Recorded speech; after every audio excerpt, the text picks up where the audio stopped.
Hi friends, എല്ലാവർക്കും one click PSC YouTube ചാനലിലേക്ക് സ്വാഗതം.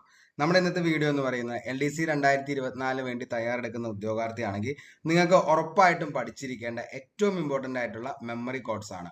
ഇത് പഠിച്ചു കഴിഞ്ഞാൽ ഉറപ്പായിട്ടും നിങ്ങൾക്ക് ഈ ഒരു എക്സാമിൽ ഒരു മാർക്കെങ്കിലും ഇതിൻ്റെ അകത്ത് ഉപകാരപ്പെടുന്നതായിരിക്കും. അപ്പോൾ കഴിഞ്ഞ 2-3 ദിവസങ്ങളായിട്ട് സുഖമില്ലായിരുന്നു, അതുകൊണ്ടാണ് ഞാൻ വീഡിയോയിൽ വരാതിരുന്നത്. പക്ഷേ നമ്മുടെ ആ ഫ്ലോ കളയണ്ടല്ലോ എന്ന് കരുതിയിട്ടാണ് വീഡിയോ കറക്റ്റായിട്ട് തന്നെ നമ്മൾ ചെയ്യുന്നുണ്ടായിരുന്നു. അപ്പോൾ 2 ദിവസം കൂടി കഴിഞ്ഞതിന് ശേഷം നമ്മൾ വീണ്ടും പൂർവാധികം ശക്തി ആർജിച്ച് നമ്മൾ സെറ്റായിട്ട് തന്നെ മുന്നോട്ടേക്ക് പോകും. അപ്പോൾ ഇന്ന് നമ്മൾ പറയാൻ പോകുന്നത് ഏറ്റവും ഇമ്പോർട്ടൻ്റ് ആയിട്ടുള്ള മെമ്മറി കോഡ്സ് ആണ്. ഉറപ്പായിട്ടും നിങ്ങൾക്ക് ഇത് ഈ ഒരു എക്സാമിന് ഉപകാരപ്പെടും.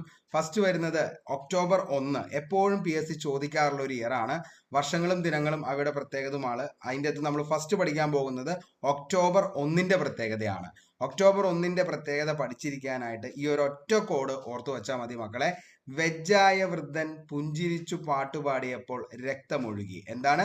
വെജ്ജായ വൃദ്ധൻ പുഞ്ചിരിച്ച് പാട്ടുപാടിയപ്പോൾ രക്തം ഒഴുകി. വെജ്ജായ വൃദ്ധൻ പുഞ്ചിരിച്ച് പാട്ടുപാടിയപ്പോൾ രക്തം ഒഴുകി. ഓക്കെ, വെജ്ജായ വൃദ്ധൻ പുഞ്ചിരിച്ചു പാട്ടുപാടിയപ്പോൾ രക്തം ഒഴുകി.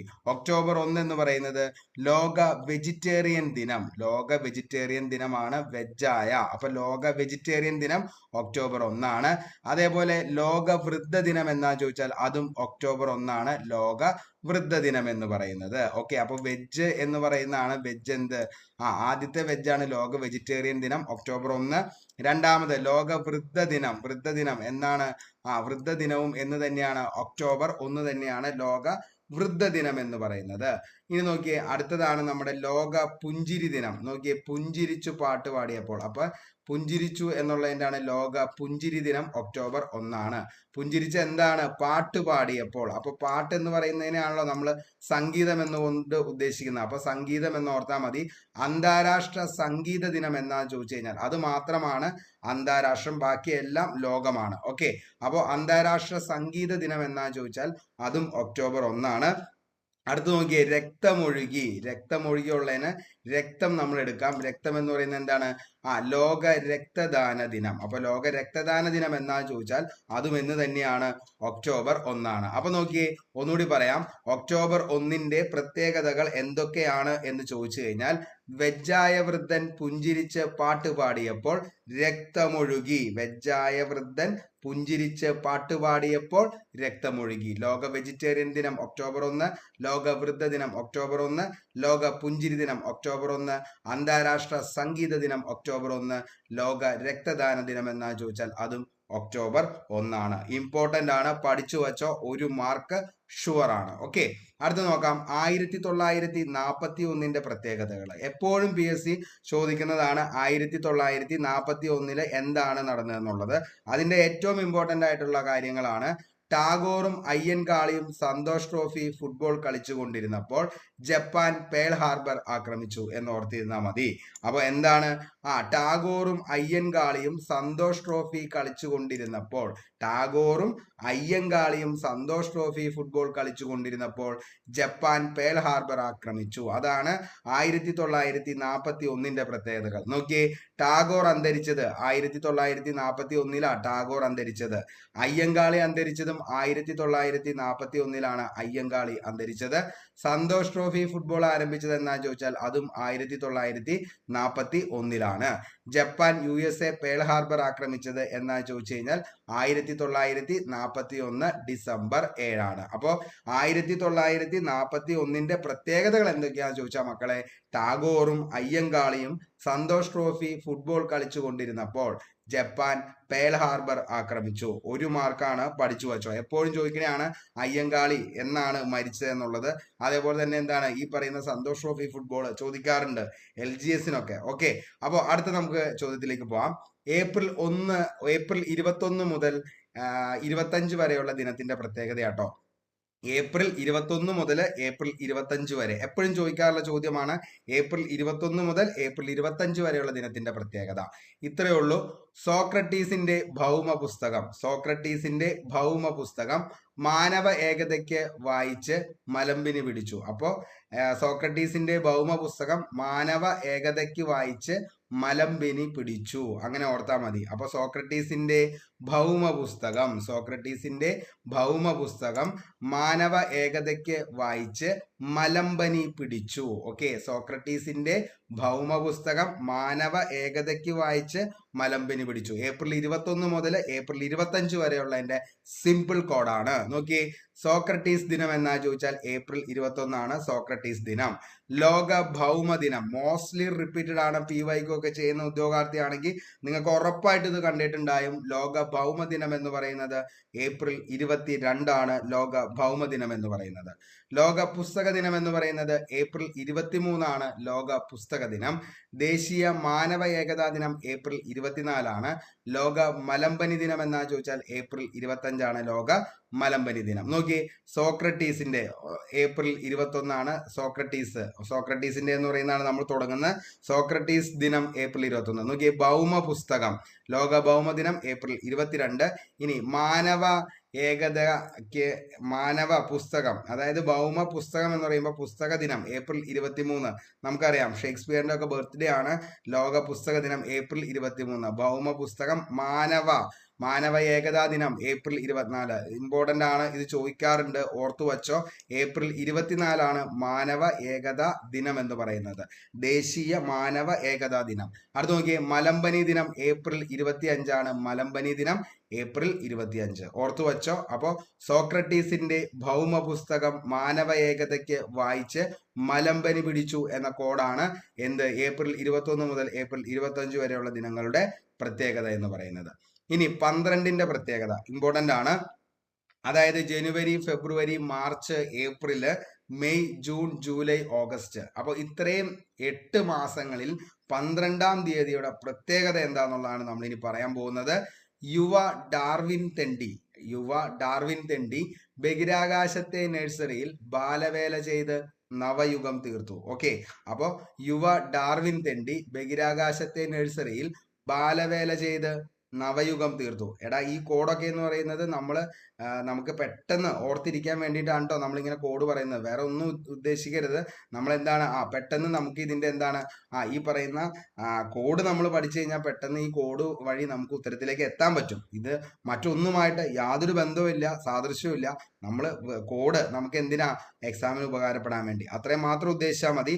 അപ്പോൾ ജനുവരി മുതൽ ഒക്ടോബർ വരെയുള്ളതിന്റെ ഓഗസ്റ്റ് വരെയുള്ളതിന്റെ കോഡാണ് യുവ ഡാർവിൻ തെണ്ടി ബഹിരാകാശത്തെ നഴ്സറിയിൽ ബാലവേല ചെയ്ത് നവയുഗം തീർത്തു. നോക്കിയ മക്കളെ, യുവജന ദിനം ജനുവരി 12, മോസ്റ്റ്ലി റിപ്പീറ്റഡ് ആണ്. എത്ര തവണ ചോദിച്ചെന്ന് ഒരു PSCക്ക് അത്രത്തോളം തവണ PSC ചോദിച്ച ചോദ്യമാണ്. PSCക്ക് പോലും ഓർമ്മയില്ല എത്ര പ്രാവശ്യം ചോദിച്ചിട്ടുണ്ടെന്ന്. അത്ര ഇമ്പോർട്ടന്റ് ആണ്. ദേശീയ യുവജന ദിനം ജനുവരി 12, ഡാർവിൻ ദിനം ഫെബ്രുവരി 12, ദണ്ഡി ദിനം മാർച്ച് 12, ബഹിരാകാശ ദിനം ഏപ്രിൽ 12, നഴ്സസ് ദിനം മെയ് 12, ബാലവേല വിരുദ്ധ ദിനം ജൂൺ 12, നബാർഡ് ദിനം ജൂലൈ 12, ലോക യുവജന ദിനം ഓഗസ്റ്റ് 12. ഓക്കെ, ലോക യുവജന ദിനം ഓഗസ്റ്റ് 12. അപ്പൊ നോക്കിയേ, ഡാർവിൻ തെണ്ടി ദേശീയ യുവജന ദിനം, ഡാർവിൻ ദിനം ഫെബ്രുവരി 12, യുവ ഡാർവിൻ. അടുത്തത് തെണ്ടി എന്നുള്ളത് ദണ്ഡി ദിനമാണ് മാർച്ച് 12.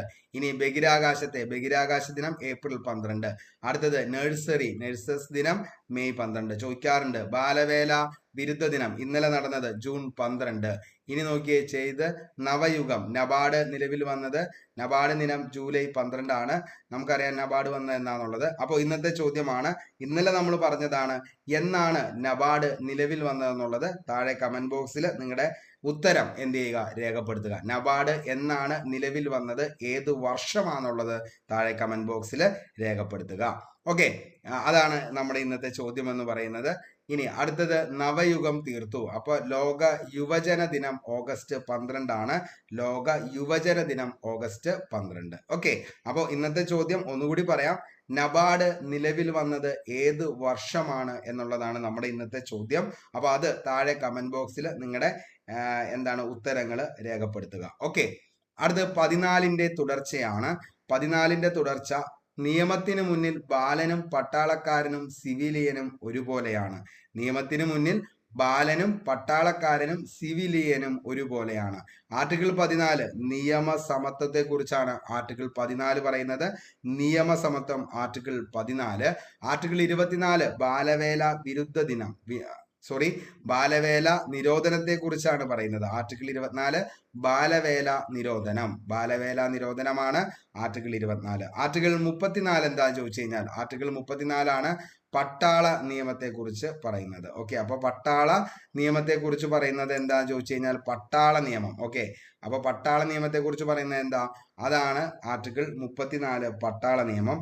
ഇനി ആർട്ടിക്കിൾ 44 ഏകീകൃത സിവിൽ കോഡ് നമ്മൾ ഇന്നലെ പറഞ്ഞു. ഓക്കെ, അപ്പോൾ ആർട്ടിക്കിൾ 44 എന്താണെന്ന് ചോദിച്ചു കഴിഞ്ഞാൽ അത് ഏകീകൃത സിവിൽ കോഡിനെ കുറിച്ച് പറയുന്നതാണ് ആർട്ടിക്കിൾ 44. ഓക്കെ, അപ്പോൾ ഇന്നത്തെ രണ്ടാമത്തെ ചോദ്യം എന്ന് പറയുന്നത് ഏകീകൃത സിവിൽ കോഡ് നിലവിലുള്ള ഇന്ത്യൻ സംസ്ഥാനം ഏതാണെന്നുള്ളത് താഴെ കമന്റ് ചെയ്യുക. അപ്പോൾ ഏകീകൃത സിവിൽ കോഡ് നിലവിലുള്ള ഇന്ത്യൻ സംസ്ഥാനം അത് ഏതാന്നുള്ളത് നമ്മൾ ഇന്നലെ പറഞ്ഞതാണ്.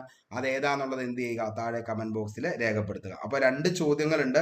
ഈ 2 ചോദ്യങ്ങൾക്കും ശരിയായിട്ടുള്ള ഉത്തരങ്ങൾ നിങ്ങൾ എന്ത് ചെയ്യുക, ഇന്നലെ നമ്മൾ പറഞ്ഞതാണ്. അപ്പോൾ ഇത് വീണ്ടും കണ്ടിന്യൂ ചെയ്തു, അതുകൊണ്ടാണ് വീണ്ടും ആ ചോദ്യം ചോദിച്ചത്. നബാർഡ് നിലവിൽ വന്ന വർഷവും അതേപോലെ തന്നെ എന്താണ് ഏകീകൃത സിവിൽ കോഡ് നിലവിലുള്ള സംസ്ഥാനം ഏതാന്നുള്ളതും താഴെ കമന്റ് ചെയ്യുക. അപ്പോൾ ഈ കോഡുകളെ എല്ലാം നിങ്ങൾക്ക് ഇഷ്ടപ്പെട്ടെങ്കിൽ ഉറപ്പായിട്ടും കമന്റ് ചെയ്യുക. ഇതേപോലെയുള്ള പുതിയ കോഡുകളുമായിട്ട് നമുക്ക് വീണ്ടും കണ്ടുമുട്ടാം. അതേപോലെ തന്നെ എന്താണ് ഈ കോഡുകൾ നിങ്ങൾക്ക് ഇഷ്ടപ്പെട്ടെങ്കിൽ മാത്രമാണ് ഇത് കണ്ടിന്യൂ ചെയ്യുന്നുള്ളൂ. കാരണം വേറെ കുറെ ടോപ്പിക്സ് ഉണ്ട്. ഇത് ഏറ്റവും ഇമ്പോർട്ടന്റ് ആയതുകൊണ്ട് മാത്രമാണ് നമ്മൾ പറഞ്ഞു പോകുന്നത്. അപ്പോൾ നിങ്ങൾക്ക് ഇത് ആവശ്യമുണ്ടെങ്കിൽ എന്ത് ചെയ്യുക, അതുകൂടി താഴെ ഒന്ന് കമന്റ് ചെയ്തേക്കണേ. ഓക്കെ, അപ്പോൾ വർഷങ്ങളും ദിനങ്ങളും അവയുടെ പ്രത്യേകത ഒക്ടോബർ 1 നമ്മൾ പറഞ്ഞു. വെജ്ജായ വൃദ്ധൻ പുഞ്ചിരിച്ചു പാട്ടുപാടിയപ്പോൾ രക്തമൊഴുകി. രണ്ടാമത്തെ കോഡാണ് ടാഗോറും അയ്യങ്കാളിയും സന്തോഷ് ട്രോഫി ഫുട്ബോൾ കളിച്ചുകൊണ്ടിരുന്നപ്പോൾ ജപ്പാൻ പേൾ ഹാർബർ ആക്രമിച്ചു. മൂന്നാമത്തെ കോഡ് സോക്രട്ടീസിന്റെ ഭൗമ പുസ്തകം മാനവ ഏകതയ്ക്ക് വായിച്ച് മലമ്പിനി പിടിച്ചു. ഓക്കെ, അടുത്ത കോഡാണ് എന്ത്, യുവ ഡാർവിൻ തെണ്ടി ബഹിരാകാശത്തെ നഴ്സറിയിൽ ബാലവേല ചെയ്ത് നവയുഗം ചേർത്തു. ഇനി 5ാമത്തെ കോഡാണ് നിയമത്തിന് മുന്നിൽ ബാലനും പട്ടാളക്കാരനും സിവിലിയനും ഒരുപോലെയാണ്. ഇത്രയാണ് നമ്മുടെ ഇന്നത്തെ കോഡ് എന്ന് പറയുന്നത്. അപ്പൊ എല്ലാവരും കിടിലമായി തന്നെ പഠിച്ചു പോകാനായിട്ട് ശ്രമിക്കുക. അപ്പോൾ ഞാൻ നിങ്ങൾക്ക് എല്ലാ ദിവസവും തരുന്ന 75 ഹോട്ട് ടോപ്പിക്സ് അത്രത്തോളം മോസ്റ്റ്ലി ഇമ്പോർട്ടന്റ് ആയിട്ടുള്ള ഒരു കാര്യം തന്നെയാണ്.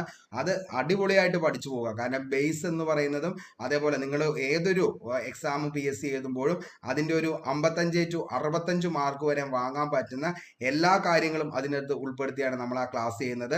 അപ്പോൾ അത്രത്തോളം കണ്ടന്റ് ബേസ്ഡ് ആണ് ആ ഒരു ക്ലാസ് എന്ന് പറയുന്നത്. കാരണം SCRT, NCRT, Kerala literary mission, അതേപോലെ തന്നെ എന്താണ് ഡിഗ്രി ലെവൽ ബുക്സ്, പൊളിറ്റിക്കൽ സയൻസിന്റെ, എക്കണോമിക്സിന്റെ, ഇതൊക്കെ റെഫർ ചെയ്തിട്ടാണ് നമ്മൾ ചെയ്യുന്നത്. അപ്പോൾ അതുകൊണ്ട് തന്നെ അത്രത്തോളം കണ്ടന്റ് ബേസ്ഡ് ആയിട്ടാണ് തരുന്നത്. പിന്നെ കുറെ ഉദ്യോഗാർത്ഥികൾ നമ്മുടെ അടുത്ത് പറഞ്ഞിരുന്നു, സാറേ എന്താണ് കോഡ്, അതേപോലെ തന്നെ നമ്മുടെ നോട്ട്സ് ഒന്നും ചിലതൊന്നും വായിക്കാൻ പറ്റുന്നില്ല, യെല്ലോ കളറൊക്കെ വരുന്നുണ്ടെന്നുള്ളത് പറഞ്ഞു. അപ്പോൾ അതുകൊണ്ട് നമ്മൾ നിങ്ങളുടെ എല്ലാവരുടെയും അഭ്യർത്ഥന പ്രകാരം നമ്മൾ ചെറിയൊരു ബുക്ക്ലെറ്റ് ഇറക്കാനായിട്ട് തീരുമാനിക്കുന്നുണ്ട്. അതായത് നിങ്ങൾക്ക് എല്ലാവർക്കും അഫോർഡബിൾ ആയിട്ടുള്ള ഒരു പ്രൈസിൽ, അതായത് നിങ്ങൾക്ക് അതെല്ലാം കൂടി ഒരുമിച്ച് എടുക്കാവുന്ന ഒരു ലെവലിൽ PDF ആക്കി സെറ്റ് ആക്കിയിട്ട് നമുക്കതൊരു ബുക്കായിട്ട് നമുക്ക് സെറ്റ് ചെയ്യാം.